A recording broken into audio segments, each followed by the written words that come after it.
Humans have been struggling for millions of years, right? In order to rise, first to become the apex predator in nature.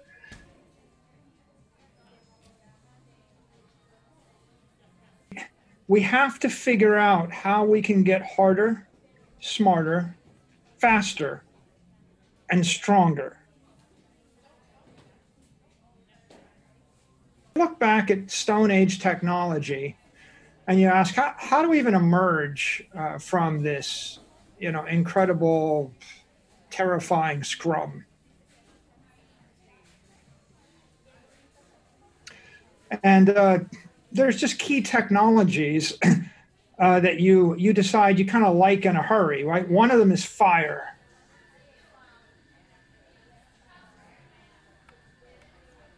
Fire is like the prime energy network of the human race. It all started for us with channeling energy.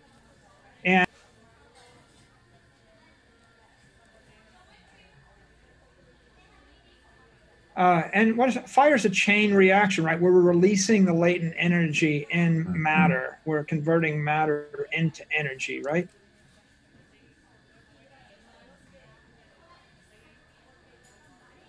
You're that human being, and you want to rise above the tigers and the packs of wolves and the other creatures and the snakes and the jungle. How are you going to do that? You're going to have to tap into and channel energy.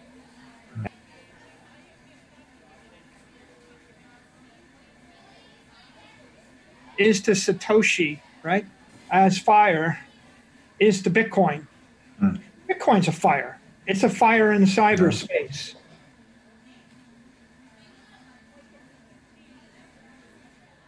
Fire came along first, and when you think about what it means, and most people don't necessarily think very hard about it. You always had it, right? If you're an individual, what can you do with fire? Well, you can start by starting a fire so you don't freeze to death.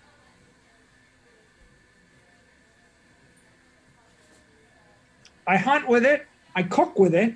There's a lot of biologists that make, and the paleo theorists that make a very compelling argument that human anatomy actually evolved because we mastered fire. And when you're cooking something, you're pre-digesting it. And if you pre-digest something, not only do you increase the scope of the foods that you can consume, you also accelerate and you increase the efficiency with which you convert that food into calories. And if you can actually metabolize the food 10 times more efficiently, your digestive tract shortens, and the energy that your body expends in order to digest food can be redirected probably to your brain.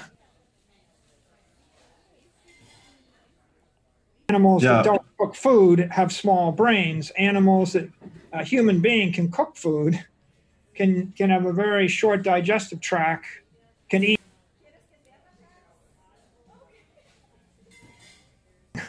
Right?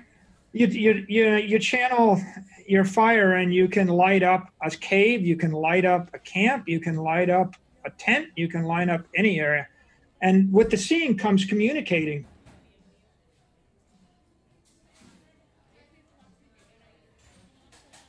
A certain presumptive arrogance or ignorance amongst modern men. We think that kind of everything worth doing was done in the past 2,000 years or 3,000 years. I kind of figure 100,000 years ago, people were doing all this stuff. We might not have the writings of it, but they were pretty smart.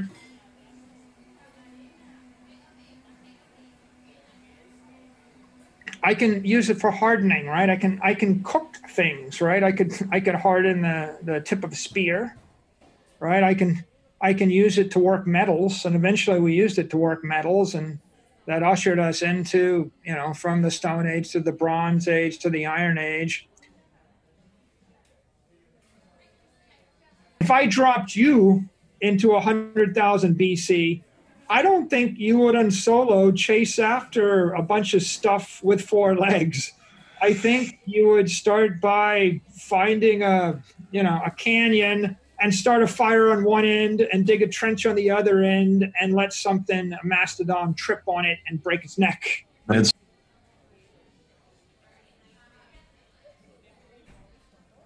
What makes human beings unique is as far as I can see, they're the only animal that plays with fire.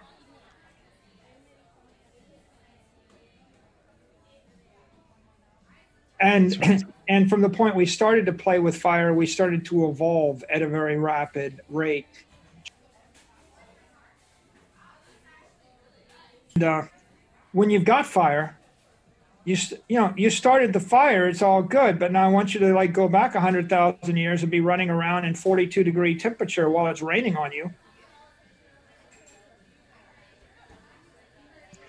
Human beings harnessed fire and it made all the difference. And then along comes the next set of thoughts, right? If you can harness fire, maybe you can develop a brain.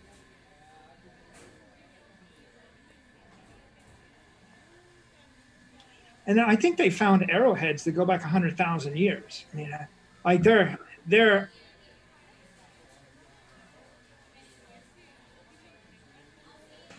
if you study Roman history and you go back 1,000 years before Rome, they had slingers. I mean, the Balearic Islands, like Ibiza, they were very famous for slingers.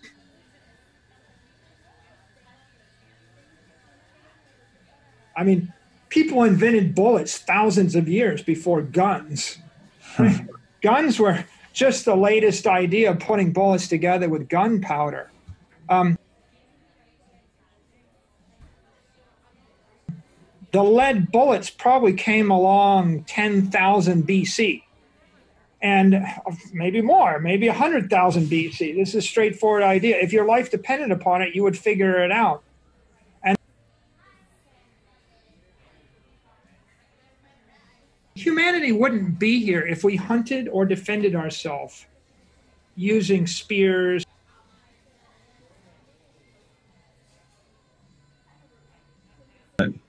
But if you go back 1,000,000 years, the adversaries were never in the same frame. If you made it this far and you were a human being, you mastered the art of death from above. I mean, killed from a distance and nobody knew that you were there. It's not a modern invention. Not only would you stand back 50 meters or 100 meters, you would stand up. There's only two types of human beings. There's the type that figured that out, and that's your grandparents. Mm-hmm. And there's the type that were a bit sloppy about one of those things, and they didn't like it. They're gone.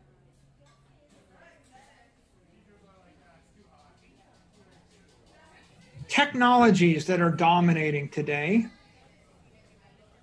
they're dominating because they're able to deliver force faster, harder, stronger.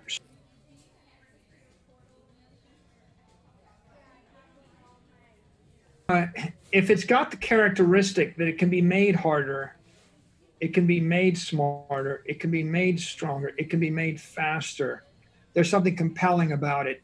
That's why digital gold is thousands of times better than gold.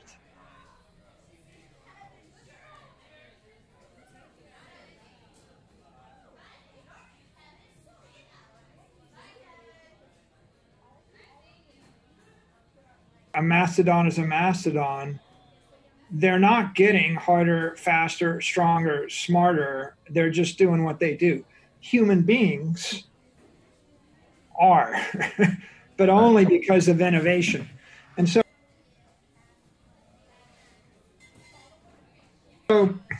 so missiles are just a tool, but they're illustrative. Fire is an energy network, an energy source. It's a battery, an energy source, and you can deliver it in a certain way.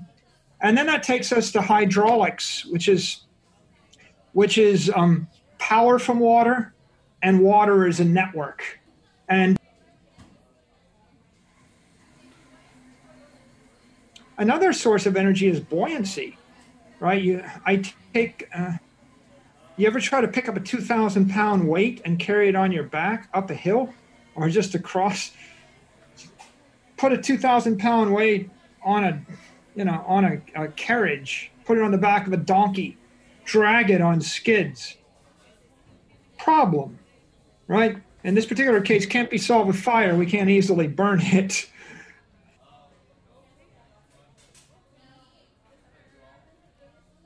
On the other hand, if you needed to move 2,000 pounds, you put it on a barge, you put it in the water, and the water pushes back 2,000 pounds, and I can push it with one hand.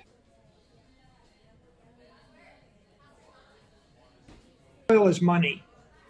They think oil is power. They think, that, and let me tell you, oil is not, it's not really power. It's not wealth.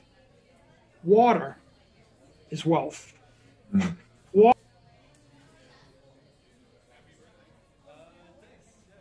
Water is the key to life. If I gave you $10 billion and as much land as you wanted in the desert, you can't create life.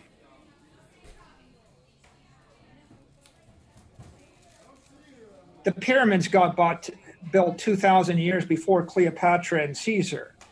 How'd they haul it up there? And some of the most fascinating videos I've seen on YouTube are those YouTube videos that show how they build hydraulic elevators to move a 2-ton or 4-ton stone up by floating it, up a channel to the side of a pyramid.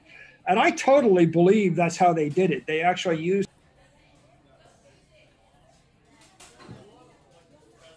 understanding water and the dynamics of water. There is no cradle of civilization in the Aegean or anywhere.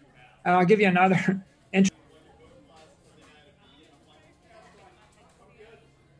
There's a reason that Equus and the equestrian class were the Roman knights. The knights were the equestrian class, and what it meant in ancient Rome was the top 1%. Or the top, 0.1%. The nobles of Rome were the equestrian class. What it meant to be rich and powerful was you had the right to bring a horse into the city. No.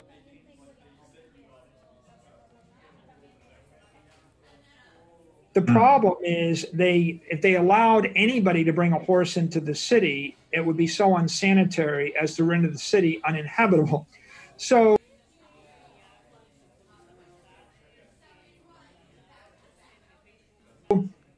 most ancient cities, if you wanted them to work, you would have to have them human powered. And now you've got this dilemma of how do you move goods around? Tell me, how do I move things around cleanly? I need a clean energy source that is not going to foul my sanitary system, that is not going to actually kill me. And of course,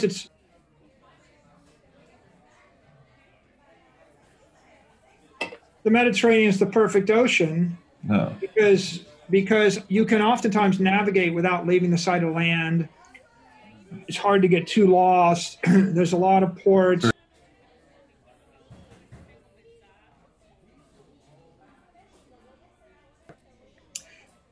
Well, in 1000 AD, this was a Phoenician port.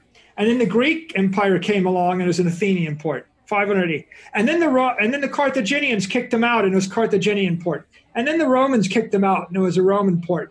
And then after the Romans fell, the Venetians took this over, this Venetian port. And then eventually it became a British port, Like that's the story of Malta. That's the story of Corfu. That's the story of, of lots of different ports in the Mediterranean.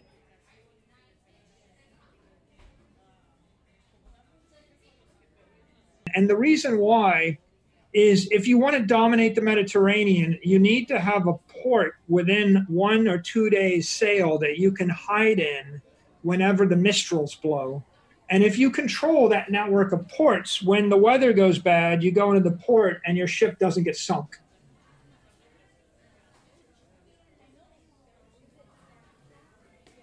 And if you don't, and you're like a week away from a port that's friendly, and the weather gets bad, you get dashed against the rocks and you just die.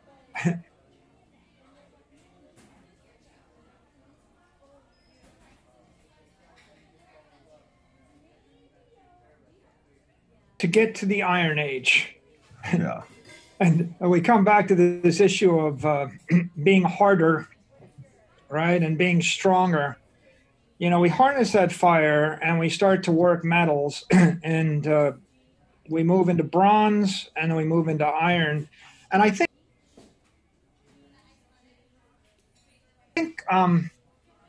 the Roman Empire is a great model for the way that human beings interact with technology and the way that they interact with a competitive world, and become both anti-fragile and get harder, smarter, faster, and stronger. And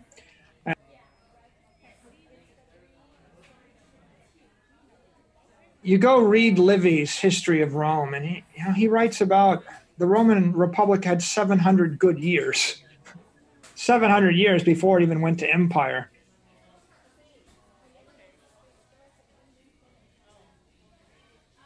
And we start with this idea of Roman politics.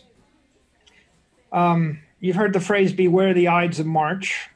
And it refers to Julius Caesar. And, people think of it as oh, well, that's when someone's going to kill Caesar. But it's really referring to the fact that for 700 years, the Romans got together on March 15th and had an election every year.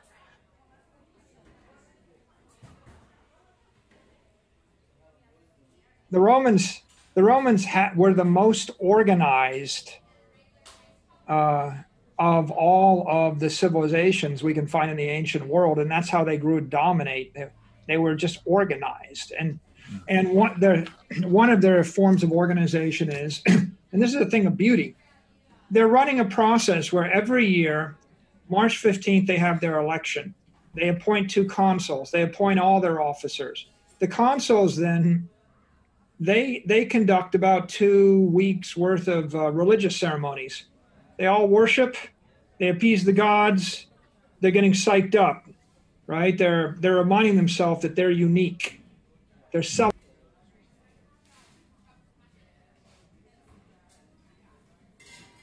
They raise an army. They train the army. We go from March 15th all the way through to May 1st, 6 weeks. In those 6 weeks, they get organized, celebrate, get excited, wait for a good omen, and they're really getting ready. And then the campaigning season starts, May 1st. Everybody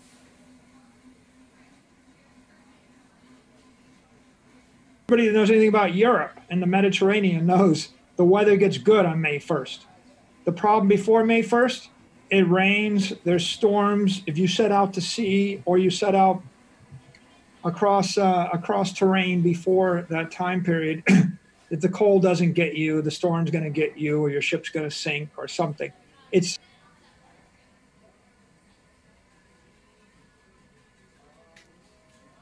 in the history of all these wars, more people die from natural causes than they die from bullets of the enemy or from the enemy. So the number one danger is nature's going to kill you.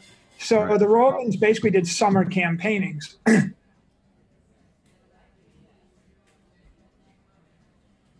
You can't navigate the Med in the winter. Like even in the modern day, it's no one would want to go yachting in the Med in the winter. It's just not comfortable. You get storms. Weather is very uncertain.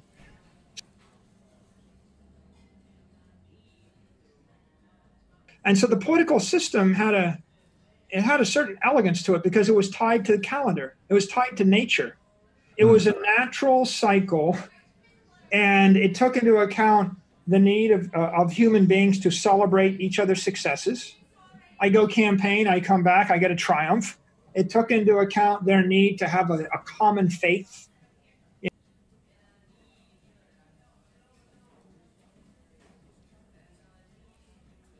common faith. You know, the faith is critical. If we're not all Romans and if we don't all believe the same thing, why are we going to die for each other? Right. That's the Roman way. And then they also took into account human motivation, which is everybody's got an ego. Everybody needs their turn. Nobody can hog all the power. So even if you were the greatest general this year, you got to give it up to someone else next year. And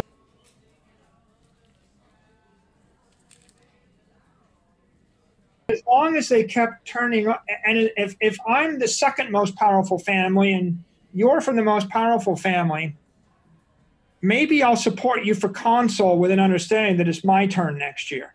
Right.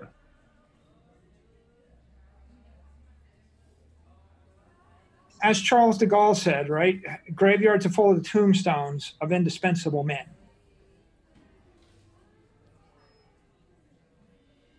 But the point is, when you know that everybody's watching you and that you can be replaced and will be replaced next year and your future is uncertain, it brings out a higher degree of professionalism. And that's the competition in the market, just like a whole new level. The Romans manufactured, ballista, they manufactured catapults, and they manufactured every sword to be the same length, every shield to be the same size. Every soldier took the same step, the same length. Everything was the same. You could be an 8-foot tall Goliath and the Roman 5-foot, 10-inch tall normal dude, right, is going to beat the crap out of you because you're not going to get within 12 feet of him because you're going to take a spear in the gut from the 12 guys standing to his left and his right as you charge, right? It's not that the Romans invented everything. It's just the Romans stole every good idea from every civilization, from the Greeks, from the Carthaginians, from the whatever that they crushed. And because they lasted, we're able to read their histories. But, it kind of blows your mind when you think that in 500, by the way, you think the Carthaginians invented that? Maybe they stole it from the Phoenicians.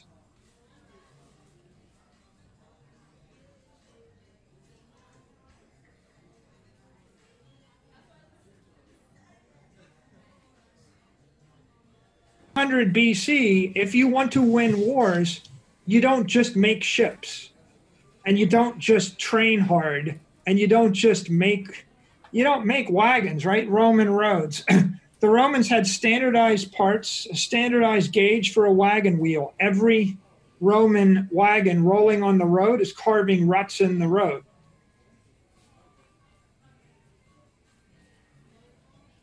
People that believe, that recoil in standardization. Well, that Roman wagon gauge eventually became the standard width of a railroad track in Europe, and then eventually the standard width of a railroad track everywhere. So if you want to know how wide a Roman chariot was, or war chariot, or any chariot, just go stand on a railroad anywhere on earth. The Romans gave that to you. And the reason why they did it that way is because if you build wagons with different gauges, they fall in the rut, they snap the axle, and that's death. Yeah.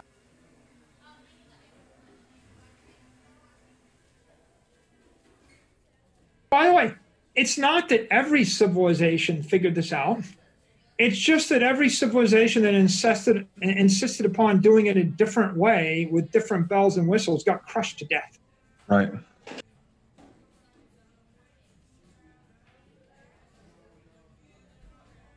Those roads were the logistics network of the Roman Empire. And if you can move goods and services, if you can move armies faster inside your borders, then your enemies can move inside their borders, right? Then you're going to win, right?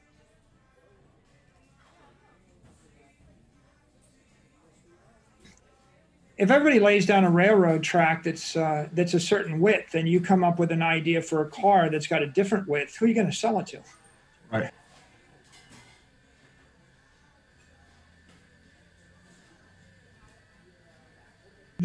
People talk about protocols being important, right? Well, the TCP/IP wasn't the first protocol. You know, Roman roads probably weren't the first protocol either. But the point is, protocols matter. And the Egyptians had protocols to build those pyramids.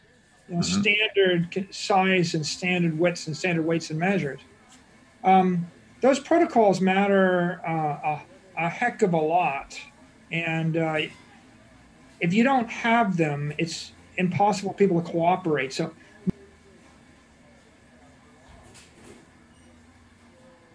money, we've talked about money a lot as being essential for civilization to cooperate and allowing us to specialize. But all these other logistics protocols or military protocols are, in their own way, equally important. The Romans understood the importance of hydraulics, and they took it to a new level. They actually created aqueducts that would bring water from up to 70 miles away to a given city. There are a lot of coastal towns on the Med that are not inhabitable. I mean, the natural economic density is really a function of the amount of water per year.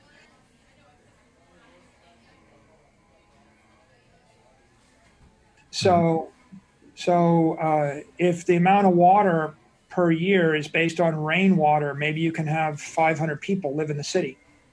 And if you bring the aqueduct, it goes to 5,000 or 50,000.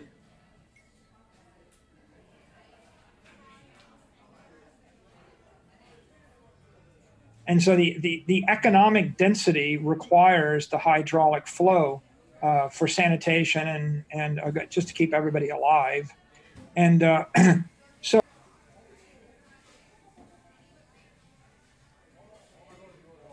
engineering the roads, engineering the aqueducts, it's the rails upon which the entire Iron Age civilization was built. And Romans, if anything, they're engineers, and they elevated engineering above all.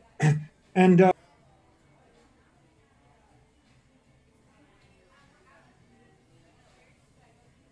pottery wheel.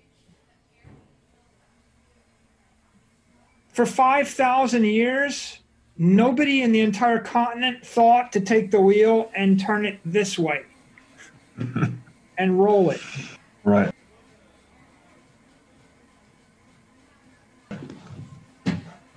Like, they knew a wheel. They knew a wheel was useful. Yeah. I give you the wheel, Robert, but they never invented the wheelbarrow. They never invented the wagon. There's no rolling stock anywhere in America.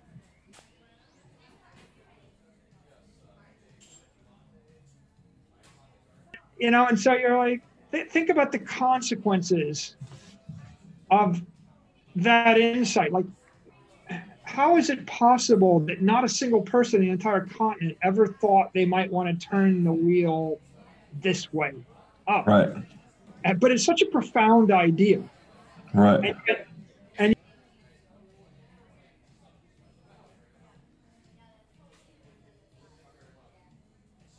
the blockchain and Bitcoin is a wheel. Yeah. It's I can use this stuff if I turn it this way, you know? It's I take a couple of, they're not complicated ideas, you know, public.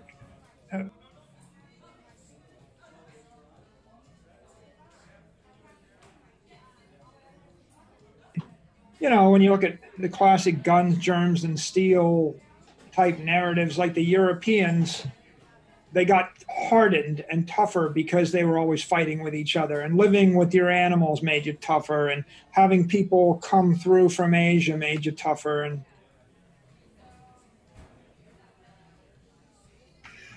in the absence of all those orderly rules, then you you have just a degradation of the human condition. And we started to crawl out with the Renaissance, and you know,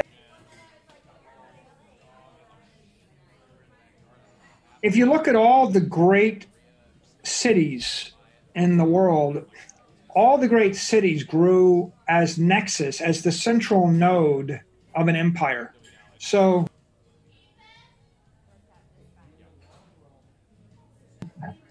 Rome was the nexus of an empire. Carthage was the nexus of an empire. When they lose their empire, they collapse.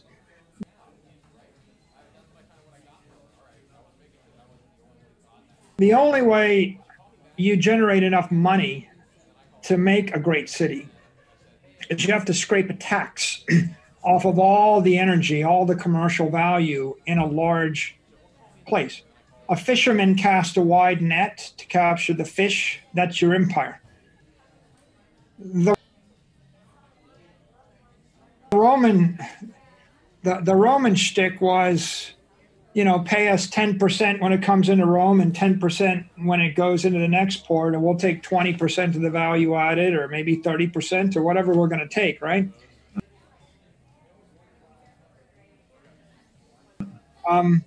If you go into Venice and you look around the Grand Canal, you see all these palazzos. They're all just warehouses.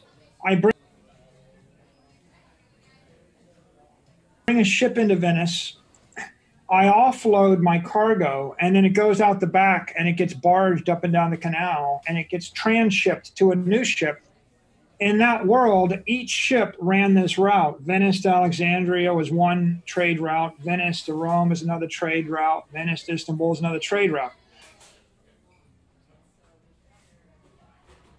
You're at the nexus. You're running these shipping networks. And of course, you got to bribe the guy in Istanbul, or maybe, you know, your son marries his daughter, and that's how you get to come in and out of Istanbul without getting murdered or getting your stuff stolen. You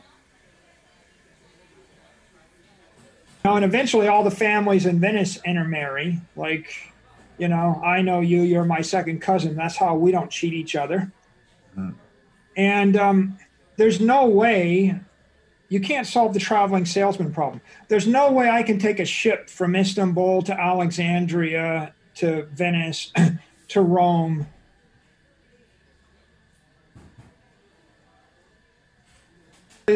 I would basically get overtaxed or extorted in each port unless I actually was, you know, friendly, right? Right.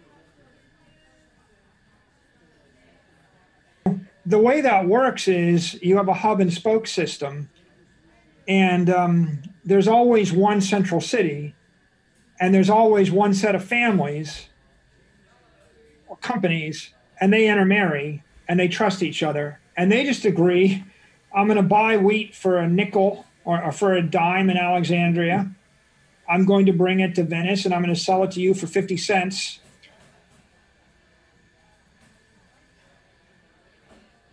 It's the people at the center of the network that are actually getting 10, 20, 30, 50% of all the commerce, right. Which is all the energy.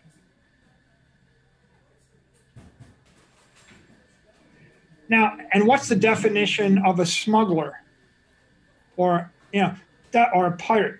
The definition of a smuggler is someone that doesn't want to give me half their stuff. Right. I stop that. I have to have a navy that goes to kill them. Yep. So you have the Carthaginian navy stopping smuggling so they can tax half the stuff. And that's Carthago delenda est. Carthage must be destroyed. Why? Because two people can't shake down the same guy of half his stuff. There's nothing left. If I take half your stuff as a tax, I can't, you know, it's like the tax wars. Yeah. The Carthaginians are taxing the shippers and the Romans want the money. So therefore, the Romans must defeat the Carthaginians. Now the Romans tax you, then they fall, and the Venetians rise. Now the Venetian navy controls the Med.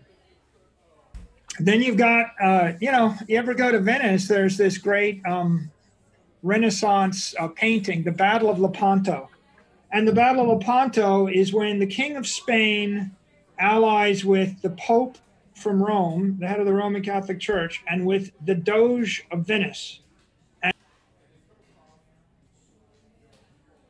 And those three navies fight the Turks, the invading Muslims from Istanbul, and they beat them. And it's the triumph of Christendom.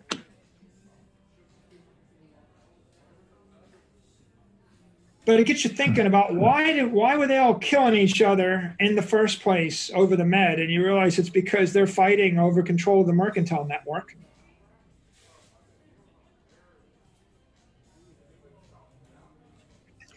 You've heard the word Roman Catholic Church, right? You ever heard the phrase Venetian Catholic? When the Venetians terminated the Catholic Church in Venice, the Catholic Church in the entire Venetian Empire didn't terminate with the Pope in Rome. It terminated with the Doge in Venice. And so that means all tithes, right, all due goes to Venice and stops.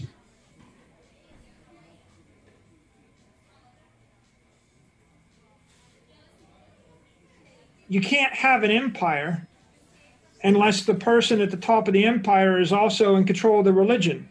Because if you don't control the religion, then someone else takes half your money, you see? It's all about energy flow.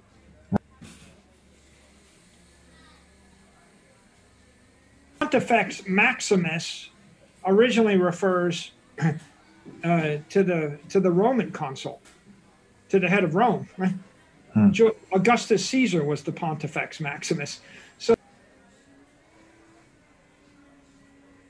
the Romans had it. Eventually, the high priest. Right. So the high priest, the Roman consuls were the high priest of Rome for 700 years. If you're elected general, you're also the priest. You run all the religious ceremonies.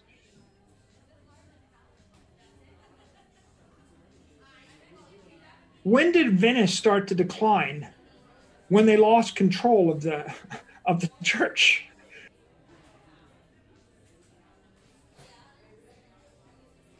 At the end of the day, they start sinking because you can't afford to maintain those buildings.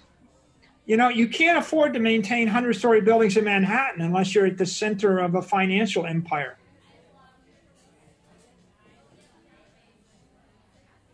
There are a lot of securities on Wall Street where there's only two market makers. There's the one bank and the other bank, and they trade with each other. And if you're buying at the bottom, or you're buying at the top of the spread, and you're selling at the bottom of the spread, and the spread is 2%, Robert. And so if I turn over $1 billion worth of bonds, I'm paying $20 million in commissions, and there's a monopoly there. And the $20 million is just flowing into what? It's flowing into the building.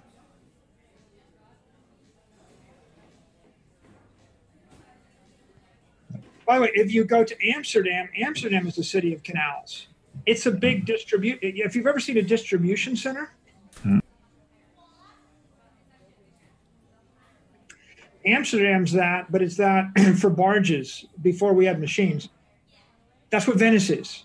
That's what every great mercantile, that's what they did in every mercantile center. And when you get to Martin Luther's time, you realize one of the key drivers is there's no way that we can rise or elevate our civilization if we have to send all of our money to Rome.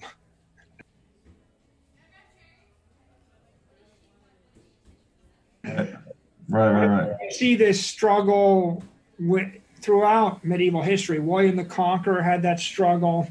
You see the struggle of the Northern European German nobles And then, of course, it punctuates itself with Henry VIII, who eventually forms the Anglican Church. So he can be the Pontifex Maximus. And if the church terminates with the King of England, they don't have to ship any money, down to Italy, nor do they have to ask permission to change their alliances and get married and do what they will. It's useful to have God on your side. It's always been useful. Right. And so that drives a lot of stuff throughout the Renaissance, and it drives you can say that Northern Europe broke off from the Roman Catholic Church for religious reasons, or you could say the Northern European powers that be created the religion for political reasons and economic reasons.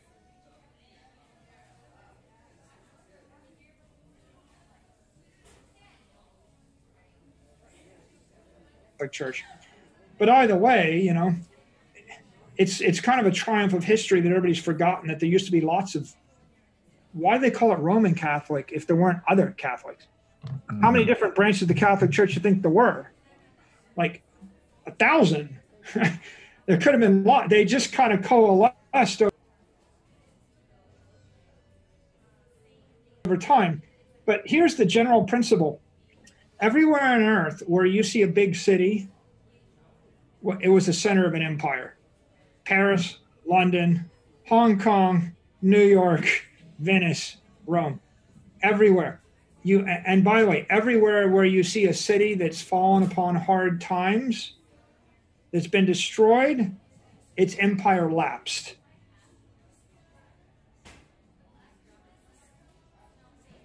And now the question is, what are the empires of the future?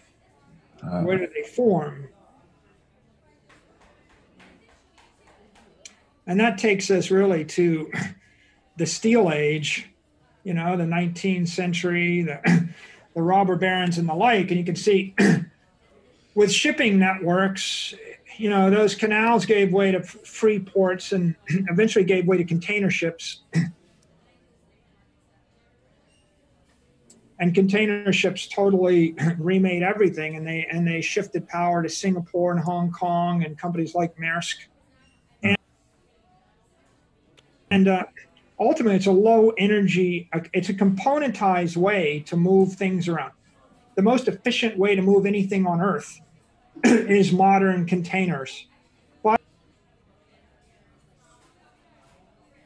put all your stuff in a container ship, and the container goes onto a ship. They've got standard loading facilities into a port. They've got standard train cars and standard trucks, everything standardized. I guess, traditional empires are producing security. Like, the number one export of the United States is security. Like, literally, I can live in Miami Beach and I don't worry about someone shooting me across.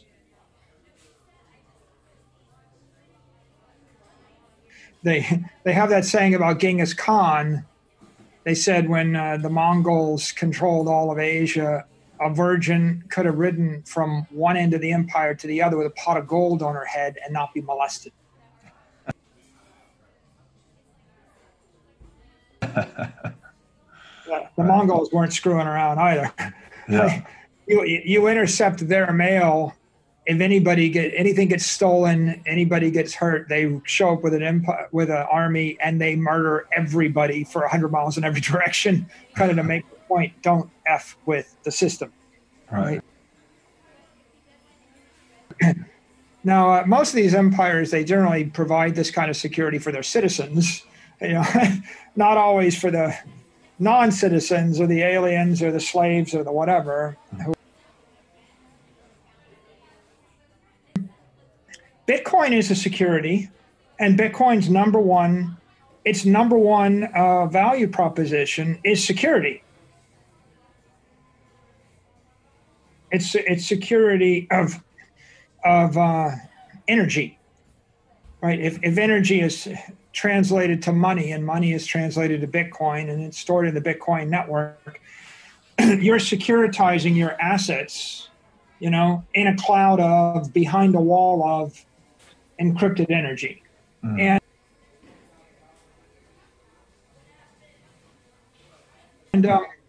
in that regard, it provides an important right and empowerment to the individual.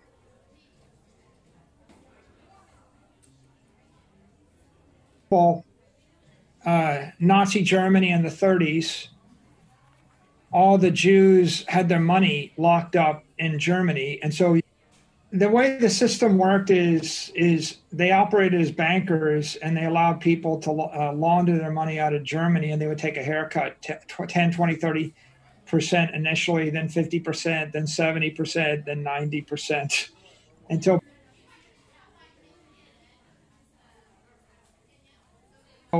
consequently, people didn't want to leave.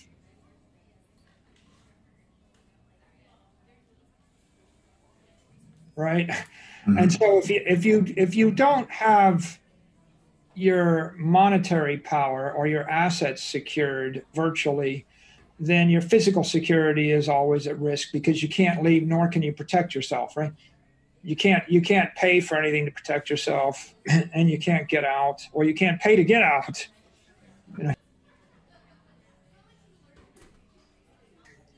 One of the most useful or common, or not common, one of the compelling use cases of Bitcoin would be if I'm a refugee trying to flee a war zone, because it's either that or gold. And the problem with gold is there's a lot of people with guns. They're going to take it from you. Yep. And at least with Bitcoin, you could pay the guy with the gun half the money when you started, and the other half when you got there. And the worst he can do is blow your head off, but he's not getting your money. Whereas if you got gold, he just blows your head off, takes the gold. Yep. If we think about the steel age,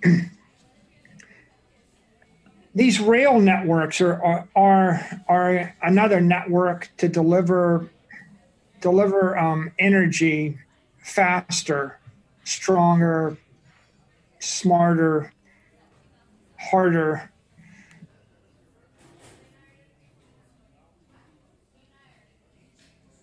Of course, at the nexus of every transportation hub, there's an economic center. So railheads, if a great city isn't a port, it's at the center of a railroad juncture.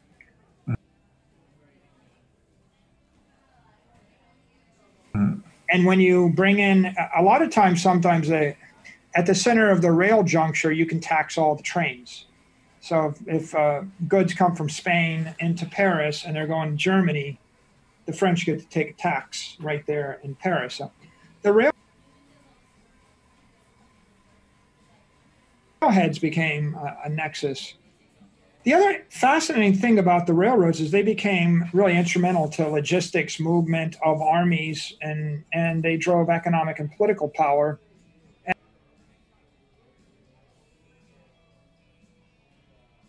But it's a reminder that a lot of times the difference between winning and losing and living and dying is do you have railroads? The continent, right? The Union Pacific Railroad, and once the railroad crossed the continent, it's a manifest destiny. The United States was going to dominate. Without that railroad, was it 1,000 times more expensive to move stuff overland? Right. Yeah. Like,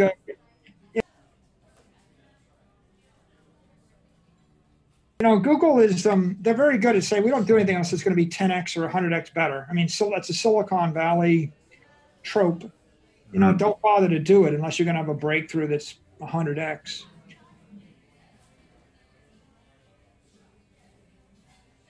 And well, all these things were 100x better, but a railroad we take for granted. It could be, I give you 5 tons of stuff, carry it from New York to California, count the amount of energy it's going to take you. Now put it on a railroad car. Try again. All right. You think that's not faster and stronger?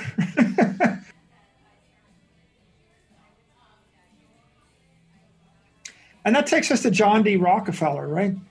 Before Standard Oil comes along, people are actually hunting whales. They're getting in wooden ships, chasing around the Indian Ocean to kill a whale, boil down its blubber, make kerosene, and burn a lamp. Yeah. Not a very efficient way to gather energy.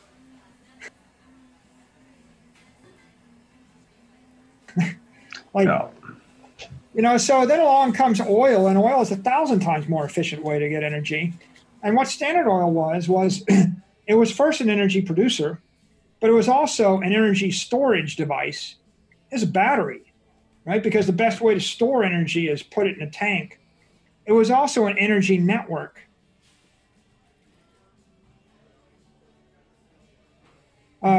Standard Oil, they bought up they didn't actually buy the fields, they bought the refineries.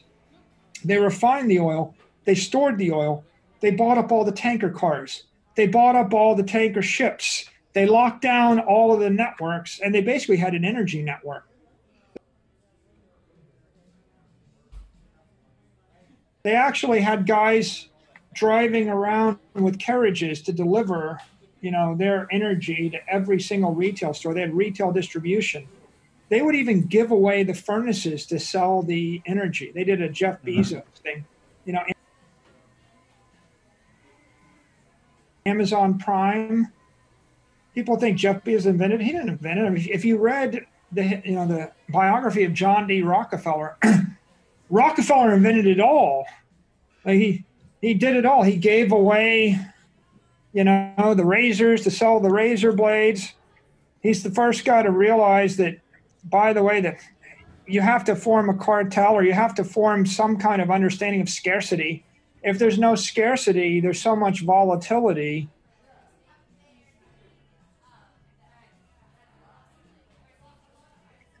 So you had the world's first serious energy network there. And it's such a powerful network that 100 years after Rockefeller's dead, those companies still are worth $1 trillion, right?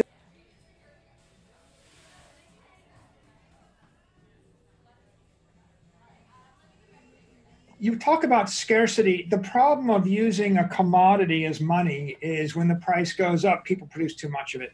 Why? It was a very inefficient industry with massive volatility. And so he consolidated it to drop the volatility so that they could standardize every component along the way. Interesting. So that he could drive to a lower energy level. Right? I mean, a more efficient energy system. Right. If you calculate, the value of all of your human effort in modern energy cost, a quarter.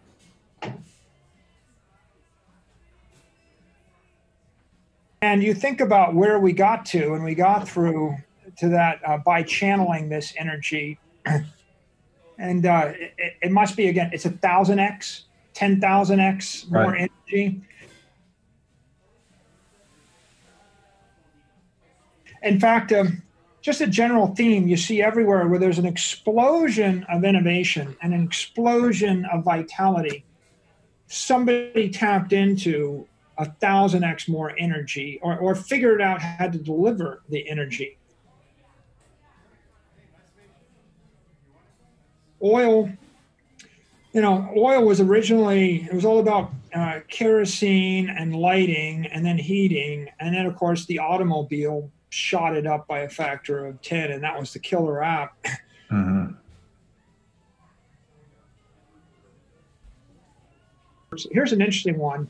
Kraft, Hershey's, and Post cereal. They're technology companies. People don't think of them as that. Before they came along, there wasn't no breakfast. That people didn't eat breakfast.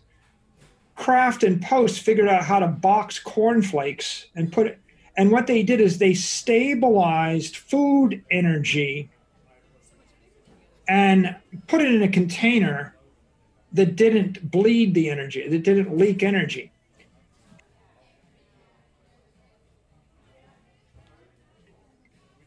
the the origin of branding, the Kraft brand, the Hershey's brand, the whatever brand, the origin of branding is I make it in a clean room, hermetically sealed.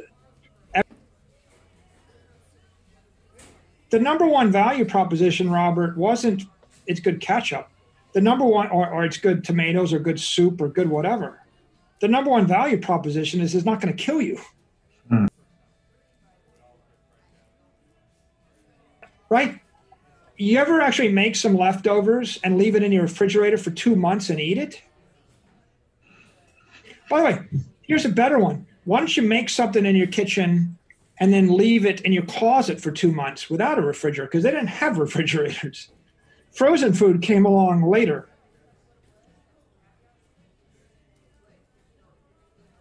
And Marjorie Merriweather Post became like one of the richest women of the century.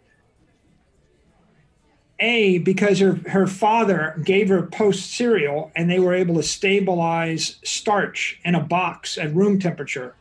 And then B, because she bought the first frozen food company, and she realized the ability to actually freeze food was going to be a game changer. And before that, no one ever frozen food before. You think they're not technologists. Right. It's a food energy company.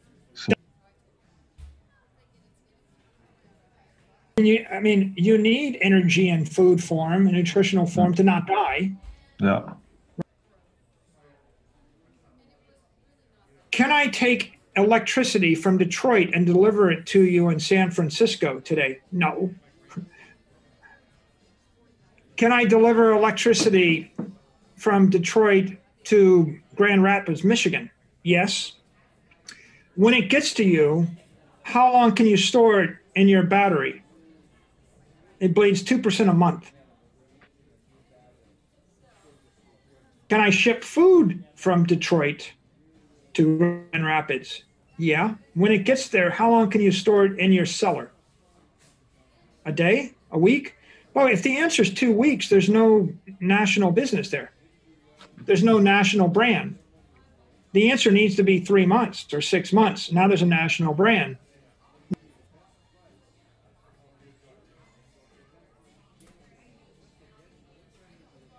So these guys that were launching these businesses, they were really launching clean room manufacturing plants that captured energy or something of value. They were store of value, Robert.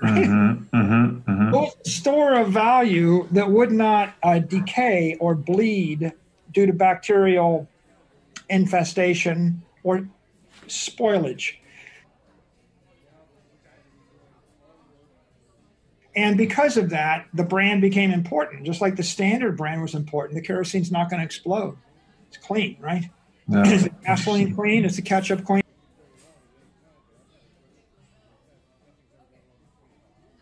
You go to Hershey's, Pennsylvania, they got a factory. It's a work of art. It's more complicated than most computer programs. They wrote a computer program in steel.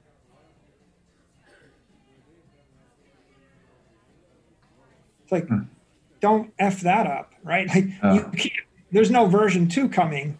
Write your program in an analog computer welded in steel that takes up a football field. That's what they did. And in one end goes like milk and eggs and yeah. And out the other end comes like boxes of chocolate bars, 50,000 an hour. And it's not just they come out perfectly uniform. It's they come out without bacteria in them, and you can put them on the shelf, and they won't make your kids sick.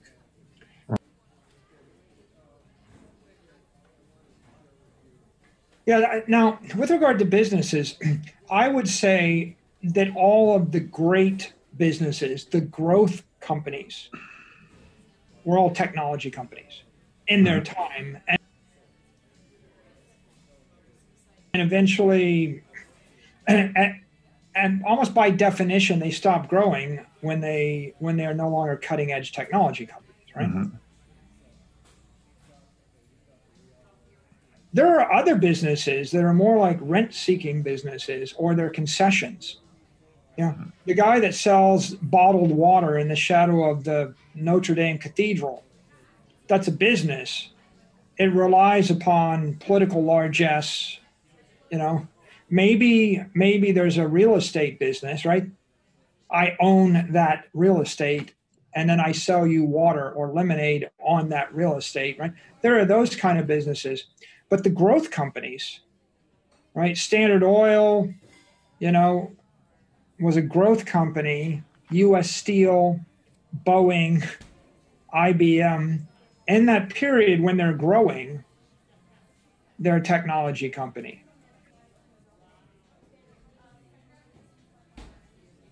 John D. Rockefeller was worth $300–400 million in his money. Multiply it by 100. Yeah. Right. Multiply by 200. Right. You know, he got to being worth $1 billion, I think. So he probably was worth $200 billion.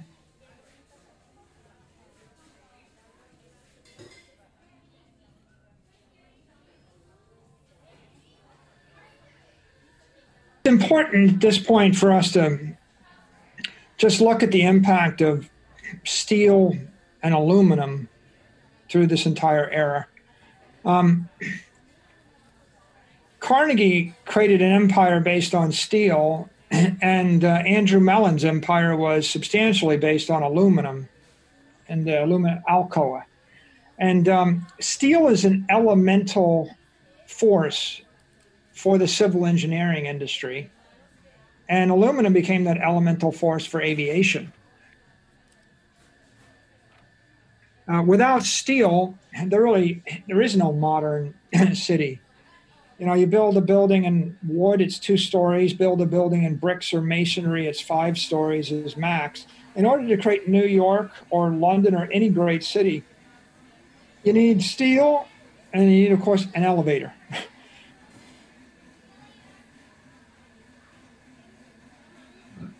Straightforward things, but of the 2 of them, steel is the harder development. The elevator you could probably figure out. It's a counterweight on a pulley, whereas steel is iron laced with carbon, and it's really hard. How hard? Think about how complicated it is in order to refine steel and shape steel when it's molten and it melts through just about anything you might put it in or on.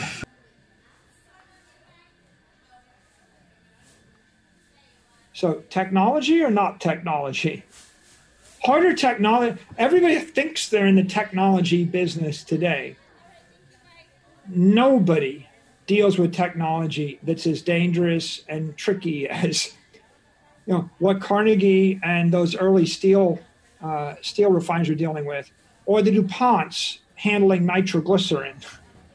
Like, what do you think happens when you mishandle nitroglycerin? When you mishandle crypto, you lose some money. When you mishandle nitroglycerin, everything gets blown up again, right, for half a mile in every direction.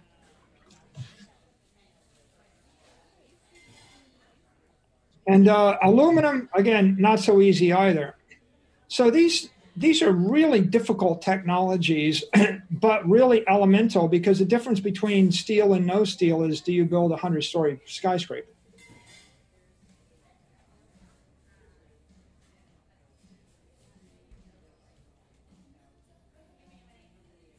Steel's the perfect material for civil engineering. It's cheap. It's got extraordinary tensile strength. If you paint it or protect it from corrosion, it will last forever. Literally forever, Robert. If you build a steel ship and you punch a hole in it, you can weld the hole with another piece of steel, and the weld will be stronger than the original cold rolled steel. It's that strong.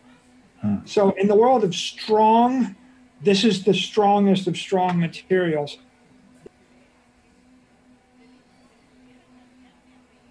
It's strong. It's cheap.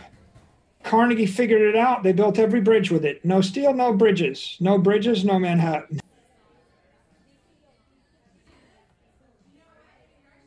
All modern civil engineering is based on steel. So then along comes aviation, and they try to build a plane with steel. What happens?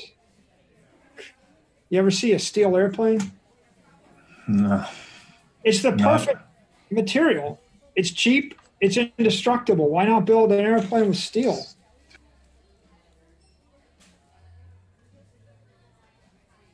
Shape, and aluminum's 20 times more expensive than steel. You know, and it flexes, and it's difficult to work. It doesn't matter. Steel doesn't fly. Iron doesn't fly.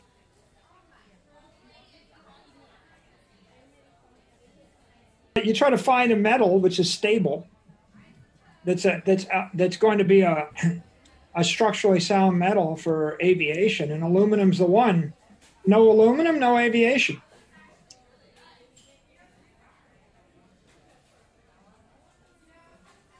It's an elemental force, and on that element, you make that breakthrough, then you have hundreds. You have $1 trillion industry. Right. They all kind of come down to networks that move energy around. Mm-hmm. Standard Oil is an energy network. The railroads are energy networks, right? Oh, no railroad, no tanker car with energy on it, right? The railroad is the energy network moving the oil around.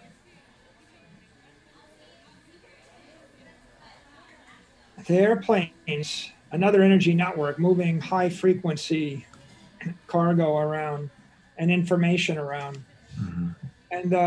And each one of them, build another one, and then the food networks. And the result of all of them is there are large corporations and huge opportunities for wealth creation if you get to the node of the network. Mm. Is average life expectancy at 1900 is 50 in America. It was 70 under the Romans. It was 30 in the Dark Ages. It might have been 32, 33 in the Revolutionary War in the US. We crawl back up to 50. And then by 1950, it's 70. And so probably the most rapid expansion in the quality of life in thousands of years is in that 50 years from 1900 to 1950 because of the conquest of infectious diseases. And that's all really a function of discovering the science of microbes and sterilization, understanding that you need to be sterile. And then the second is antibiotics. And those two things together were extraordinary. Antibiotics alone and penicillin is responsible for the defeat of tuberculosis, and tuberculosis killed 1 billion people. The White Plague, if you caught tuberculosis, it was a death sentence. I think it killed Chopin, killed all sorts of people. Mm-hmm.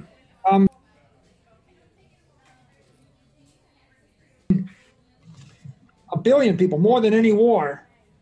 And of course, in this particular case, if you look at history books on the 20th century, they give it like 2 paragraphs. The impact of technology, of modern medicine and antibiotics and networks and cheap energy and sterilization and sanitation and running water, the impact of that so dwarfs every political thing that took place in the century that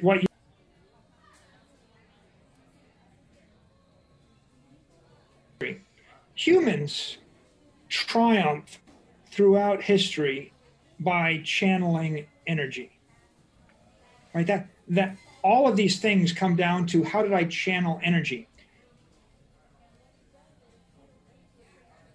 So Navy power, right? The British Navy ruled the sea.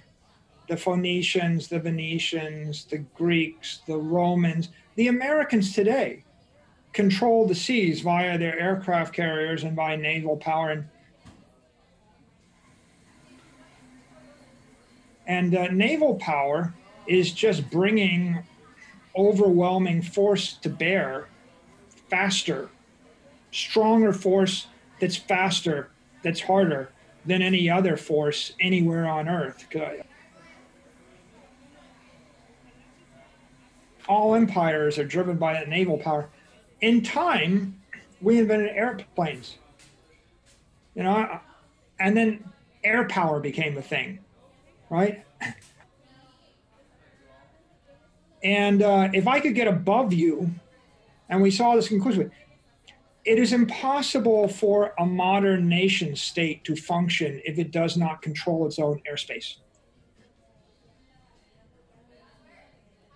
Working opposite. It's an energy thing, right? So I'm moving from a lower energy state, I'm on the ground, moving armies around, to a higher energy state. I have a boat, I'm moving heavy munitions around, to a higher energy state. I'm above you, dropping munitions on you.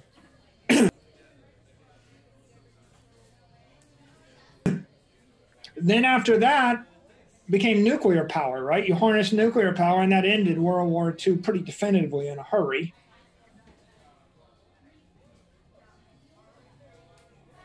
Then we go to space satellite power, and you go up in the gravity well some more, and that manifests itself primarily with GPS, right?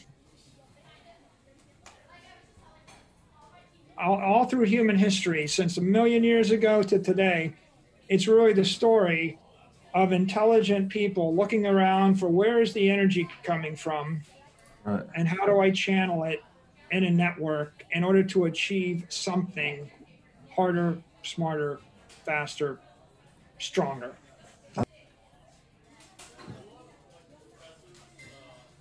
Clear that information is flowing across borders, and even when people try to stop it, they're defeated by VPNs and anonymous browsing, and you know.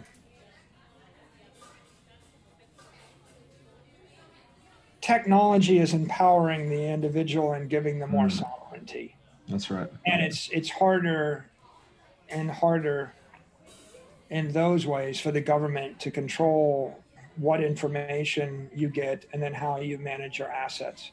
Right. Yeah, it's more and more things dematerialize the software, and they move into cyberspace. It seems like it gets harder for any one government to assert control over the things that take place virtually.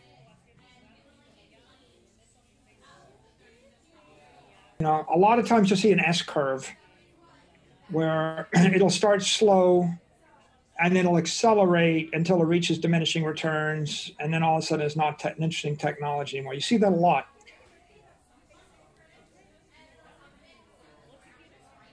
But one of the lessons of history is it's very difficult to figure out when the curve starts. And it's hard to stop it once it starts, but it's a lot easier to invest in it and to forecast it once it starts.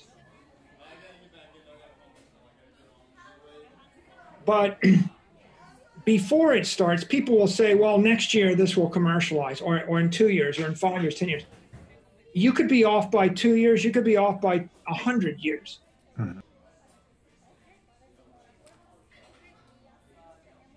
Technology fails until it succeeds.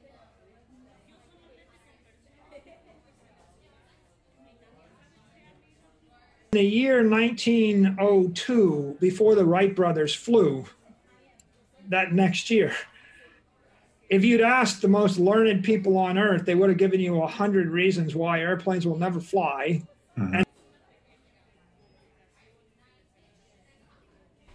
And the thing about these paradigm shifts is, oftentimes, it's not the learned individuals that make the breakthrough.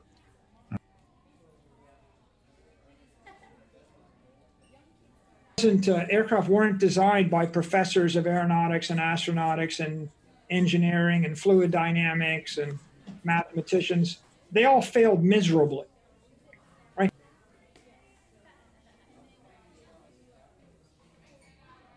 The Wright brothers were bicycle mechanics. They had a bicycle shop, tinkerers, Yeah. right? They're the ones that ushered in the age. And they did it against all conventional wisdom.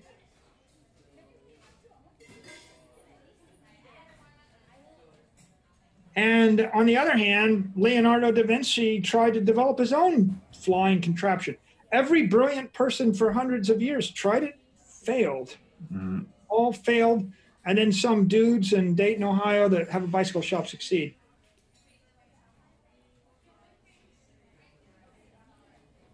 It happens like that. You know, the story of John Harrison discovering a method to determine longitude on the ocean, it's articulated in the book Longitude. It's an amazing story.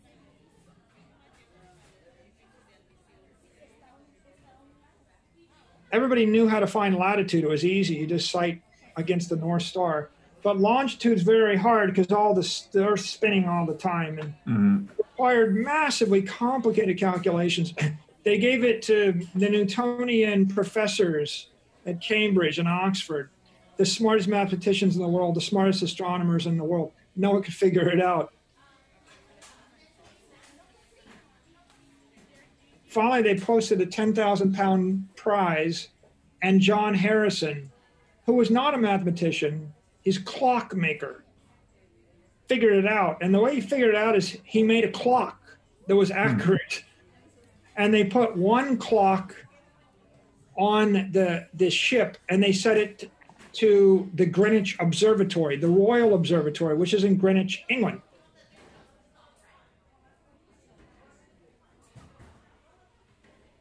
Hence the term Greenwich Mean Time. Greenwich Mean Time comes because you sail down the Thames past the Royal Observatory in Greenwich. You set your clock on that, and then you have another clock. And then every day at noon, if you're in the Caribbean, you look up, and then you set that clock, and then you just subtract the time on the one from the time from the other, multiply by 15 degrees, and you got your longitude.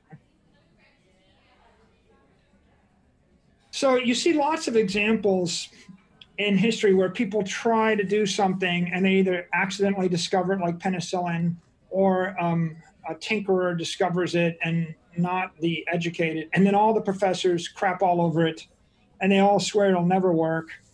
And the tendency is either to reject it, people don't like change, or it doesn't get embraced until everybody dies or until there's a war. And war has a way of opening your mind, because when someone drops a bomb on your head and you're burning or screaming, then the pain causes you to take a more open-minded attitude. So a lot of stuff happened after World War II and happens in various wars, and you can trace it throughout human history. That drives innovation faster. You know, generational change will drive it faster. People keep trying it, and then just because it's failed 1,000 times doesn't mean it won't succeed. But when it does succeed, then it's probably unstoppable for a while.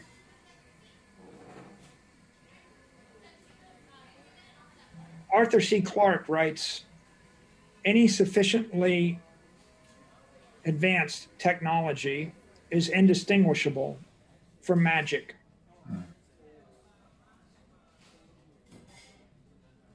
Thousands and thousands of examples of magic things in our lives today, literally magic things that are just technical things.